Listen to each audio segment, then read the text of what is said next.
right, when I was swapping that motor home, whenever my camera gets set here, it's an 03 and I swapped to an 05 transmission. It had two different prong neutral safety backup switch, and I went to the single slide lock neutral safety backup switch.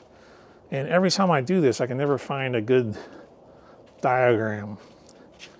And I made sure to research everything before I did it and verified it worked.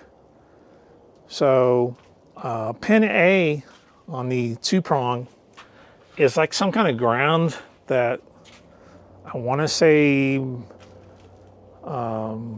late 90s, maybe like S10 and GMT 400s used, but at least on GMT 800s and stuff like that, it's not used. I'm going to post a diagram at the end, and I will put a link in the description.